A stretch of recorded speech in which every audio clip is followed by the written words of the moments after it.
Hello, uRip clan.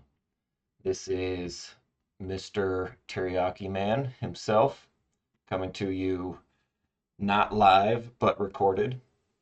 I'm on my computer, so you're going to see my mouse floating around here because that was easiest for me to record. But there's a lot of requests to give people tutorials on how to do various things. So I figured I'd show you guys around. I don't claim to be an expert.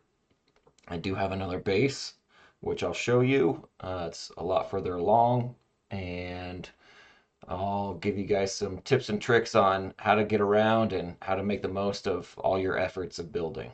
So, uh, first things first, uh, my rule of thumb is follow the red dots. And what I mean by that is, for example, over here on my alliance button, you see I got a red dot. Even up here on this attack symbol, I've got a red dot with a number. Under events up here, I've got a red dot. And if I go to my base view, you'll see over here on the left-hand side, I've got a red dot. Red dot means I got visitors. Under my heroes, I got the red dot. So they're trying to give you some breadcrumbs and show you where to look for stuff. And I'll give you guys a rundown here of what's most important for us. So I'm going to go over here, click on the Alliance tab. Under Alliance text, this is very important. The quicker we get these upgraded, the more benefit we will receive as a clan. So for example, under greater help, we get enhanced help from other folks when they hit that help button. Yes, I get that it costs some coin, but that's not that big of a deal in the long run because we get a better value for upgrading these to higher levels as we progress. And so when somebody hits that help button, for example, and you are upgrading a building, it means it will take more time off of that upgrade. So as you'll notice as we progress through the season, we're going to be probably prioritizing very specific uh, techs in the Alliance tech so that we get more bang for our buck. So that's enough about Alliance tech. I just wanted to point that out because it is super important that we all donate as much as we can to this uh, to get those levels up higher. And then let's hop over to the events up here. The arm race, which is what I'm on right now. This never goes away. It's always here, and it always resets with the server reset. For me, it's in the evening. For you others, it might be at a different time. So uh, this is where you're going to spend the bulk of your efforts on a day-to-day basis outside of when we get into cross-server versus duels. And the reason is because you get some pretty good perks if you complete all of these tasks. So up here at the top, you'll see that you get different colored shards for your hero upgrades. You get recruitment tickets, which are real valuable, and obviously you get some coin along the way. But ultimately, at the end of the game, this is all about gold heroes, and you want to get as many of these gold shards as you can possibly get. So this arms race also plays a factor into cross-server duels later on. So it's just a good idea to focus in on getting as many points as you can in these arms races. If you click up here at the calendar, you'll see that every 4 hours it cycles through a different objective. So right now we're under unit progression. And so what that means is that they want you to start building some units, and you get points for the more units that you train. I've already got some stuff going. I'll just speed these up. And you'll see that I got a little bonus for using a speed up. All the different arms race objectives. Some are about construction buildup. This one's units. Then there's tech. A lot of them revolve around using speed ups as well as just completing those various tasks.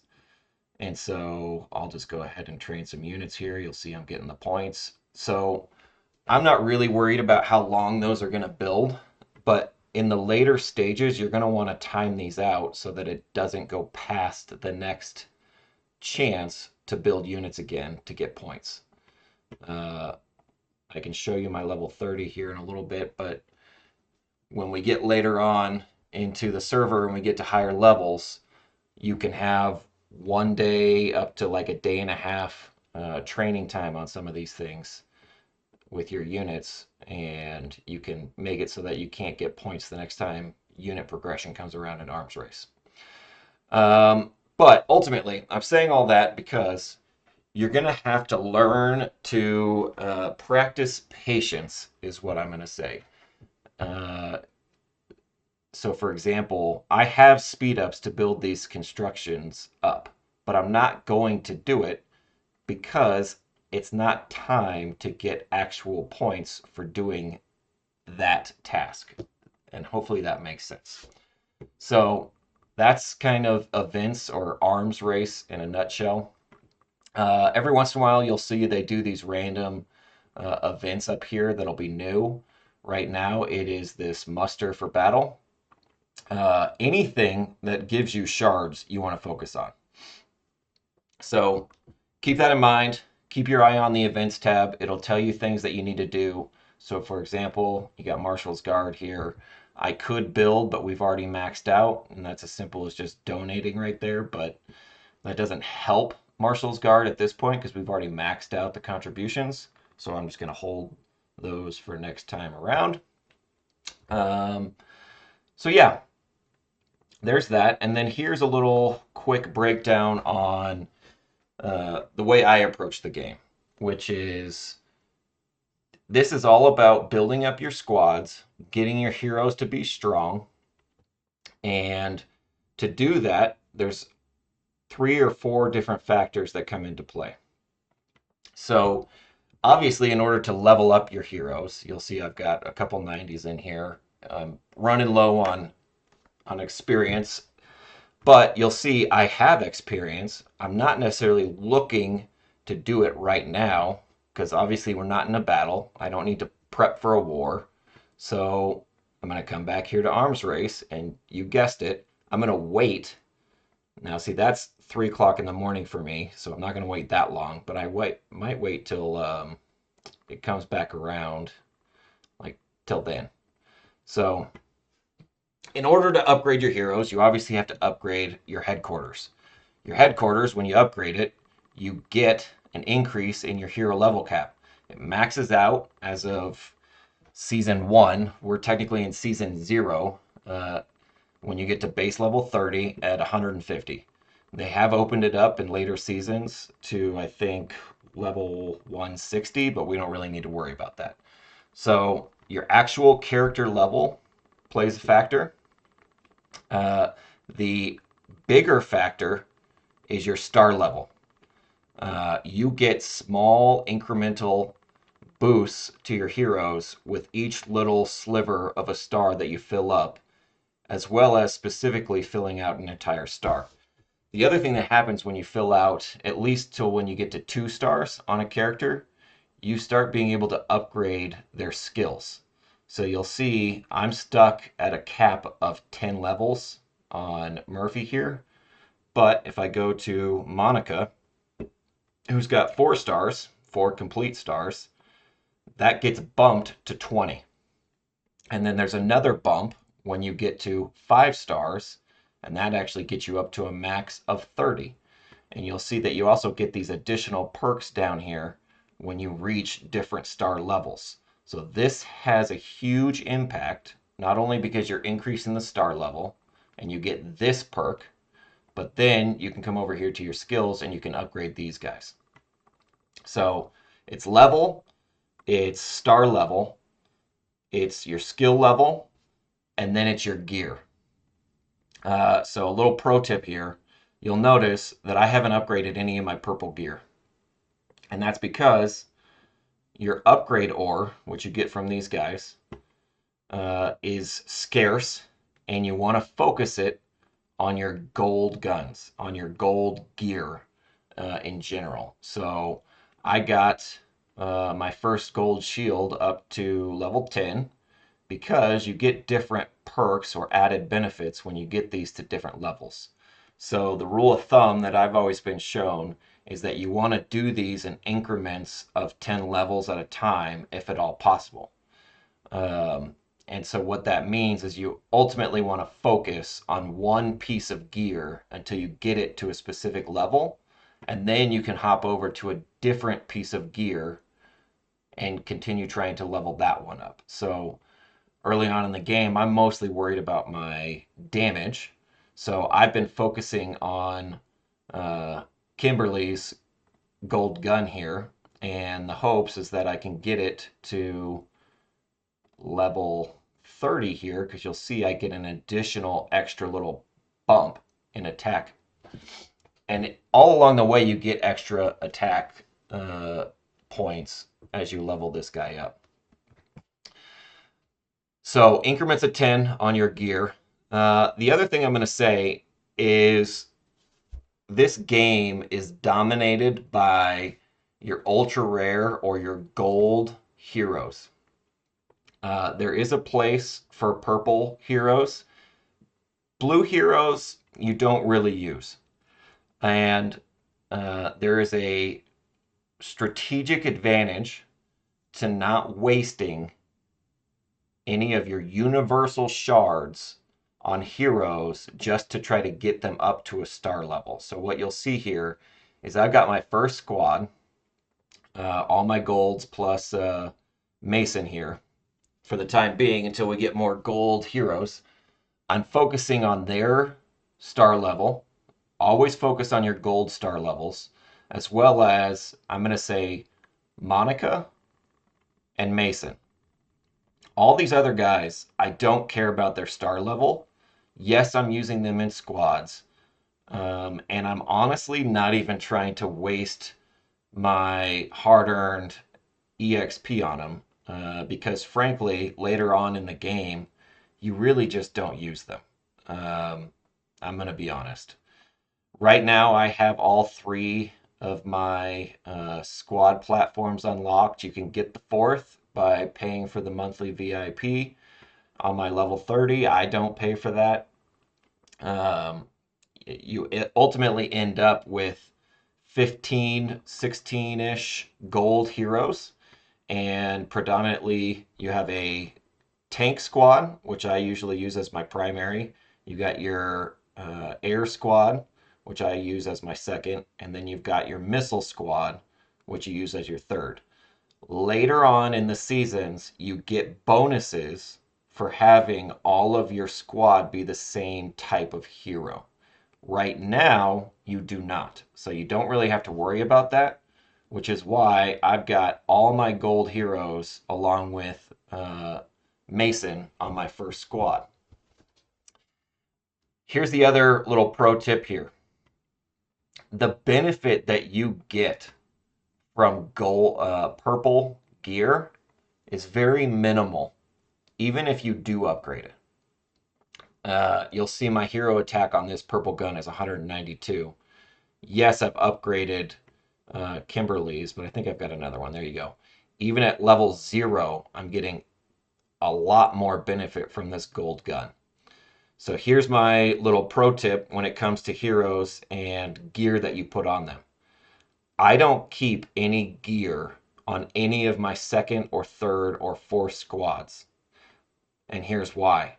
I get more of a benefit from dismantling that gear, okay, in my gear factory. Then I go over to the merge, and you can start merging all of your different parts together because ultimately it takes 750 of these dielectric ceramic pieces to build your own weapons. Now you'll see I've got a gun in the oven. And so what I did a couple days ago was I just stripped all of the gear off of my other squads, broke them all down to get as much of that ceramics as I could so that I could start building my own gold gear so that I can upgrade my first squad. You always want to focus all of your gold gear on your first squad. Um, and here's why. I'll give you a glimpse. Thank you. Let's go look at my other base. So this is my level 30 base in a different server. This is server 835. Um, and if I come look at my squads, you'll see I have a tank squad, air squad, and a missile squad.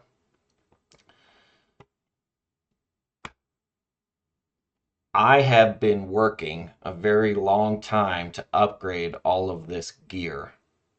And you'll see you start getting into these star levels on gear once you get to the max level of 40. But I have all gold gear on my first squad.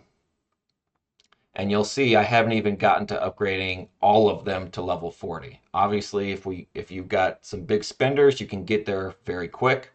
I am not throwing a whole lot of money at this, so you'll see that I'm still working on my first squad. And then when we get to my second squad, you'll see that none of it has been upgraded. I've gotten to a point where most of them are equipped with gold gear, but even this late in this season, I haven't even gotten to where all of them even have all gold gear. So that's why I tell you don't waste any of your upgrade ore on purples. So you'll see I even have this little remnant where I spent some of the upgrade ore on it. The good news is when I go to scrap this, I do get that upgrade ore back. So you don't have to worry about completely losing it forever. This particular item, I didn't really care. I think I have like 200 or 300 upgrade ore into it, so I just decided to keep it around. Um, just so you can see what's in the works for the future, you have these versus duels, and that's where an entire day throughout the week is dedicated to a very specific task. And so that's where you want to try to do what I call double dipping. And what I mean by that is under your events, under your arm race, you have different objectives like we talked about. And when it comes to the versus day, you'll see that in this list there are different objectives. And if I click into one of these, you'll see that you get different points based off of what you're doing. So for example, right now we're on base expansion day, and if I look at today's theme under the versus duel, you'll see that I get all these various points for completing these tasks. So this one just happens to be construction, and so last night it lined up to where the event, the arms race, if I can find it, late last night there was a city building objective, and so what I did was I waited to do anything and everything related to either speeding up buildings, upgrading buildings, till it lined up with the arms race as well, in which case you get to double dip. So I don't really have an example of it, but when your base completes an upgrade, you get the present. And just to show you, I'm going to speed this up. When it comes to completing construction builds, unless you absolutely have to, you should not pop these presents. And what I mean by that is click on it. Because you want to wait until it lines up with either your arms race or the versus duel that you're working on. So a lot of times what ends up happening is you'll go the entire weekend, let's say, and Monday and Tuesday completing all these construction builds. And a lot of times it's all your resources because you can still collect your resources but still have it stay as a present. You'll let all your presents stack up because you get points for, quote unquote, completing the build by clicking on the present. And you want all those points to stack up on your versus day. So I say all of that to say, and to come back to that point of a lot of this is going to come down to being patient with all of the various tasks that you're working on. Here's my MO as it relates to upgrades as well. Uh, you can try to keep everything upgraded to the same level that your headquarters is, but in reality, that's never going to happen. If I come back to this base,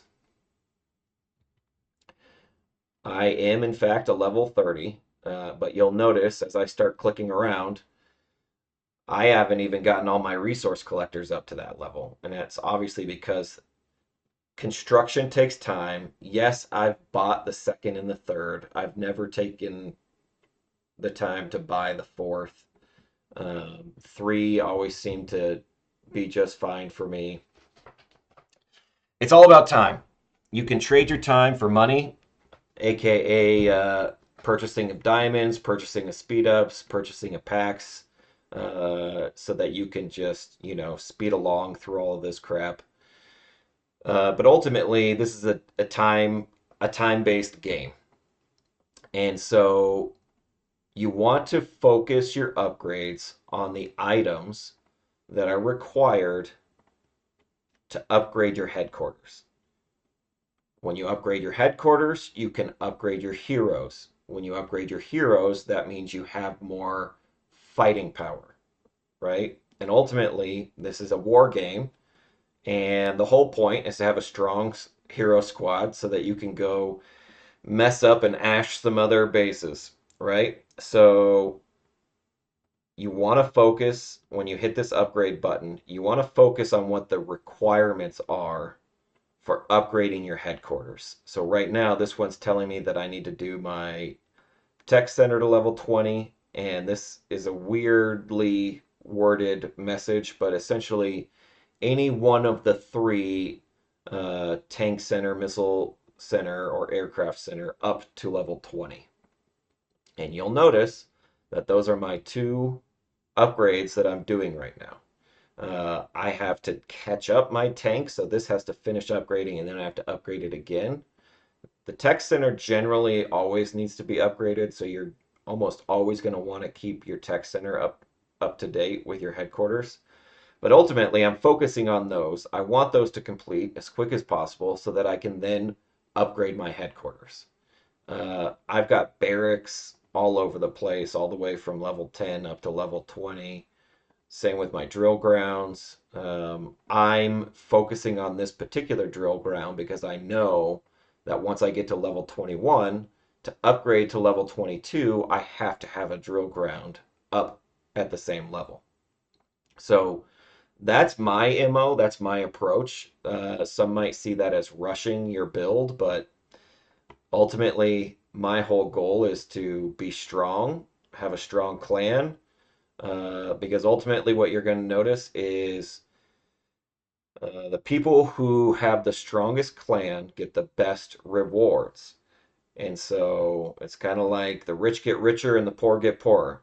So the further along we are in the server, the more rewards and perks we will get, which inevitably would help me catch everything back up in the long run. Um, so that's my general overview. I'm sure this kind of was a little lengthy for folks, but um, I guess I'll touch on one more item, which is building out your squad. And I know I've sent some screenshots of this, but ultimately each hero, if you look at their little symbol, is either a defending hero, an attacking hero, or the plus sign, which means it's a support hero. And what I would suggest is click onto the hero, go look at their skills, and see what they're actually doing. Um, Defense heroes typically do not have a lot of attack, but they have a massive amount of hit points. And what their whole goal is to absorb all the attacks from your opponent and protect your back row and keep them alive long enough to continue attacking the other opponent. And so if I come in here and look at Kimberly, you'll see Kimberly and Mason are both level 90s, but if I look at Kimberly, yeah, I know I've got a gold gun on her, but she has a massive attack. Mason has dang near half the attack, but he's got almost 500,000 hit points, and Kimberly has 200,000. So usually your attackers are weak. Um, if you read through the skills, you'll kind of understand, for example, like if I just happen to come look at Mason, one of his skills is to boost the back row their damage versus monsters. Typically, the rule of thumb is gold heroes are great against other commanders, and a lot of these purple heroes have perks or skills that are good against monsters. So, with that said, you always want to keep your two strongest defenders in the front. You never want to put the defenders in the back, and it's literally that easy to reorganize your heroes. You can drag and drop. You can click on them here. You can click on them down here in this list, and you can move them around to your heart's desire. And I highly suggest you do that because you might find that your squad power adjusts differently depending on the heroes that you put in it. So this screen down here will always list your heroes in the order of their power rating. And what I mean by that is this rating that you get, this point number, that's their power. So you'll see that Murph's power is 539. I'm not entirely sure how that's calculated, but Kimberly's only 508. But obviously she has a much higher attack rating than Murph does. So just know that when you're looking at your squad, it's being ranked or put in order of what their power is. So for example, you'll see I've got Mason in the back here, but it's telling me that Monica is more powerful. However, you'll see that my power is 3.76. If I add her, yes, I want to do it. My squad power is the exact same. So you might have to get in the nitty gritty and compare. Like, okay, Monica's attack is 7.4, and that's what I'm focused on for this back row. However, she's got various skills that do a decent amount of damage, but she has this one particular skill that's really good for monsters, and it's great for when you complete either killing zombies on the map. You get extra gold, food, and iron from those tasks, for example, for completing them. So, anyways, I'm going to change this back. I'm going to go back to my squad 2, add her back. So, like I said, I don't have any gear on these guys. I keep gear on Monica and Mason because I see them as utility pieces that I can move in and out. I don't think the wanted boss is here right now. If I was going to go attack the wanted boss, they do not attack you back, meaning they don't cause any damage. And the reason that's important is because when I'm sending a squad to go attack the code boss, I will remove my defenders and I will put more attackers into my squad. Yes, it'll affect your squad power, but you will do more damage because you have more attacking heroes in your squad. So you can hit those goals that you're really close to simply by taking your defenders out of your squad and dropping in your attackers. So that's that. Obviously, you want to keep upgrading as best as you can. I know some of us like to spend money, some of us don't. We get it. If you're not a money spender, I would highly suggest you just stick to upgrading the prerequisites for your headquarters. Focus on those with your builders. Uh, you'll find that as you progress, you get more and more free speed ups and or free building time, if you will. And that comes to the survivors that you put into your various buildings. So you'll see I've got almost an hour of free speed up time. That gets applied exactly when you hit the upgrade button. So if I was to do this, if I had a free builder, do I have a free builder? I do. So let's just do it. This should take an hour. You'll see that it immediately cuts it down to 8 minutes by that speed up time from my builder's hut, and then it's done. So that's what I mean by you probably don't want to waste a whole lot of time getting all of your resources, for example, up to the same level, because it could be that in a couple levels that you've gotten some better perks, and maybe the alliance has gotten better perks as it relates to speed up time with helps. Um, and here's the other thing that's important. I want to show you this on my level 30.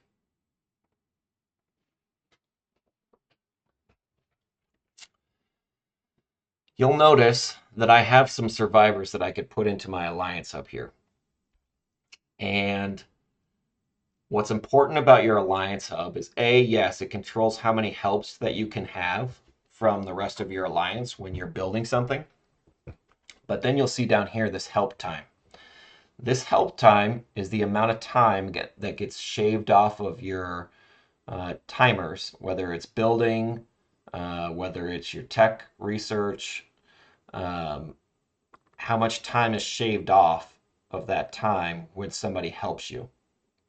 And you'll see I could quick dispatch 3 uh, ultra rare survivors. And you'll see the difference here. Yes, this gives me more total helps. So right now I'm at 27 total helps received, but my help time is now only 9 minutes. You probably don't have to pay attention to this very early on, but in the late game, you're going to want to keep an eye out for this. So yes, I get more helps with this guy, but this guy, I get one less help, but for each help, I get 3.5 minutes shaved off. So I came in here and I changed that. I'm okay with getting 2 less helps from my alliance because with each help, I'm now getting, what is it, another 6, 7 minutes shaved off each time somebody helps me. So later on, when you guys have more survivors, that'll come into play. Keep your eye on it, um, because it'll make a massive difference. I mean, you'll see I've got 20 something helps, and if you get 15 minutes shaved off of each help on top of all the other perks, um, I think this plane, for example, I started it and it was a 15-hour timer. And through all of my helps, I think it took it down to like 8 or 7. So it greatly reduces how long construction time takes. And again, that gets back to you get more perks and better perks the further you get in your headquarter levels.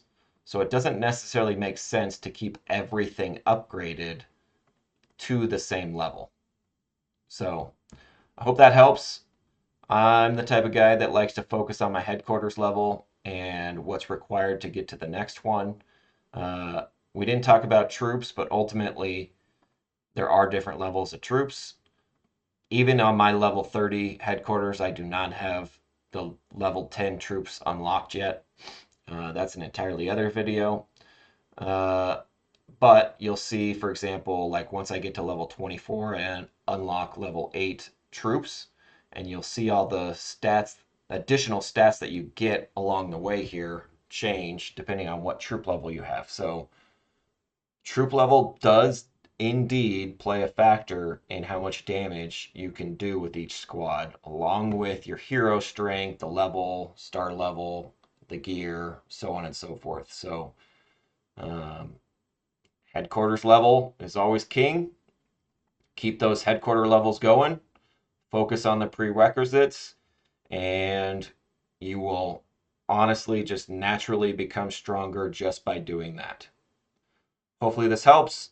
I'll probably make some more in the future. By the way, I am doing this on the Last War desktop app. I'm not using BlueStacks. I kind of like it. I mean, you can see how zoomed out I can get, and I can pretty quickly find gold secret tasks that I could go click on if I wanted to. It's pretty nice. So, anyways, little advertisement there for the Last War PC app. So, have fun. I'll make more of these in the future. We can do some deep dives on stuff later on, but I'm hoping that helps you all. I mean, I guess we could talk about these. The assembly point, I've had people tell me that they don't know where their Alliance teleporters are. If you click into your inventory, it's right there. You highlight it, you hit use, and it will immediately transport you to the hive. So hopefully that's blatantly obvious to everybody. The other thing that sometimes catches people off guard is under resources, you'll see I've got some diamonds. Whenever you complete little tasks, they just throw these diamonds here. They don't, when you have it here, it doesn't show up in your total up there. So periodically, I'll just come through here and click all the little diamond gifts that I've gotten. Um, and yeah, that's that. Later on, we'll probably do some fighting tactics, things of that nature. But for now, this is plenty long, so I bid you farewell and hope to see you out there.